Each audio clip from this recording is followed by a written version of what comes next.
Naisip ko ni Cassandra na magkulay ng buhok dahil nga kumukupos na nga yung buhok niya at nagiging kulay brown na nga siya. Dapat nga red to kasi nagiging brown na siya dahil nga kumukupos na dahil nga ligo siya ng ligo at shampoo siya ng shampoo. At kaya naman bumili siya dito ng Simon. Kulay red din yan mga kahomies at 9% lang ang kanyang volume dahil naman nagkulay na siya before kaya naman kukulay ulit siya ngayon kaya 9% lang. At ako pa lang pinagkulay niya, hinawakan ko na nga yung buhok niya dyan at iglalagay na nga natin yung kulay pulang pangkulay niya. Kaya ayan, i-zoom nga natin yan para makita nyo kung paano. At natatawa ko dahil ayaw kasi sa may batok. At tingnan nyo yung kamay ko kasi hinawakan ko na yan guys. At pagkatapos niya, kakain na nga muna pala ako dito pansit canton na kulay orange to. Hindi ko alam kung anong flavor nun. Basta parang chili mansi. Tapos ayan, kakain muna ako dyan mga kahomies. Pero tapos ko naman na siyang kulayan dyan. Kaya naman ayan, pinakain niya na ako dyan. Kaya kakain na muna ako dyan mga kahomies. At kayo ba, ay kumain na ba dyan? Tingnan mo, magkakanin ako. Kahit kakakanin ko lang yan, kakain ulit ako. Tapos hindi pa ako nakontento. Parang gusto ko pa may isa pang kinakain dito. Ayan, sumayaw pa nga siya oh. Alam mo, kulit siya.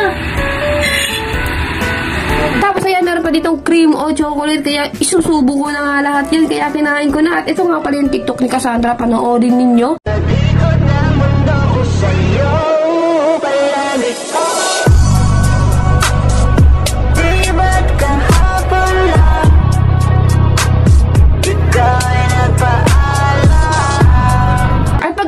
Kumain ay nakita ko yung notebook niya. Sobrang ganda. Nangasim ako ha. Nangasim ako. Kasi ang ganda-ganda naman talaga ng notebook niya. Tignan nyo at maraming nagpapagawa kay Cassandra. Kasi tignan nyo naman kasi ang ganda niya talaga gumawa. Tignan nyo. Ang dami nagpipm kay Cassandra na magpagawa. At gumagawa siya ng mga assignment na mga kahit ano pa. Kahit ano lahat ginagawa niyan. Kaya mag-PM na kayo sa kanya guys. I-research. Ayan, gagawin din niya. Design sa notebook. Kaya rin niyang gawin yan mga kahomies. Mga module, mga report. Lahat. Kaya niyang gawin yan mga kahomies. At ipapakita ko nga pala sa kanya yung marker na ginagamit niya. Ayan no. Tignan nyo, ang gandami, ang ganda. Naalala ko ng birthday niya, niregalo ko to sa kanya, tapos tuwang-tuwa siya kasi nga, unexpected eh. Di naman niya alam na bibilhan ko siya ng ganito, kaya ngayon, ayan, hanggang ngayon, alaga pa rin niya hanggang ngayon, may ink pa yan mga yan, kasi nga alaga niya. Tapos meron ditong bagong bili si Cassandra, highlighter. Ngayon ko lang nakita to kasi kadarating lang pa dito sa may Shopee. At ito nga, ay katatapos ko nga lang maligo na, buboring ako niyan kasi medyo maulan ngayong gabi, kaya ayan, ang pangit. Yeah. Tapos mga kahomies, bumili ako dito ng patata, tapos ng cracklings. Di ko nga alam kung itutuloy ko ba yung pagbili ko kasi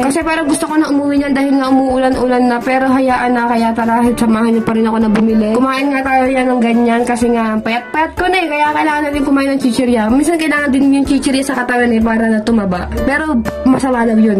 Pero hayaan niyo na, ako naman yung kakain, hindi naman kayo. So hanggang dito na lang mga kahomies, maraming salamat sa pagsama kahit na walang kakwenta-kwenta ang video na to.